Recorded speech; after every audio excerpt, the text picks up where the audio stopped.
30th Devotional Thoughts for Women, written by Monica Diaz, read by Belinda Sainsbury. Good morning, dear friends. Today, June the 5th, our devotion is entitled The Tablet of Blessing. You have heard that it was said, love your friends, hate your enemies. But now I tell you, love your enemies. Jesus. We normally think that in the days of the early Christian church, it was easier to be a true Christian than it is today, because it seems to us that the world has become more atheistic, filled with more hatred and vengeance, and more cruel, cynical, and immoral. That's the case until new archaeological remains are found that are like a window through which we can peek to better understand the way the people were in ancient times, what society's prevailing mindset was.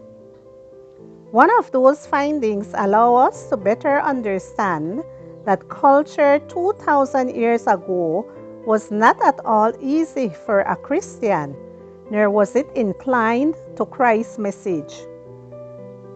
It makes us have an even greater appreciation for what Jesus was, a true light in the darkness. The finding to which I'm referring was discovered in the British city of Bath, an ancient Roman spa.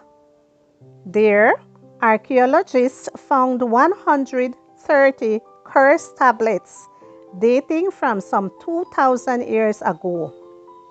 A curse tablet was frequently used to cast a curse in the Greco-Roman world. Through it, people could ask their gods in writing to harm those who had done them some kind of harm.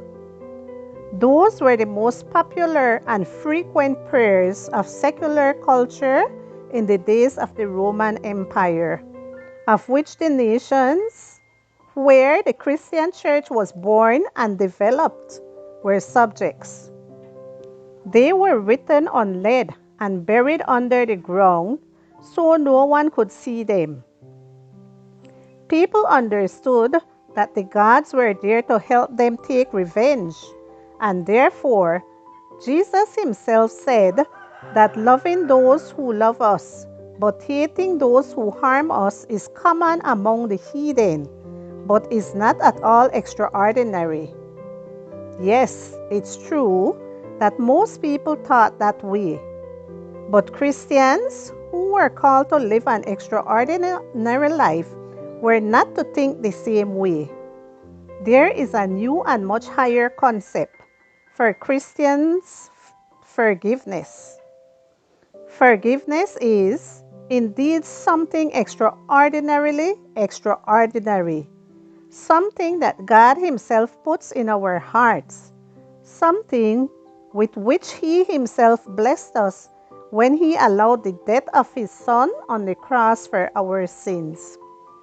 If archaeologists were to discover tablets written by Jesus, they would no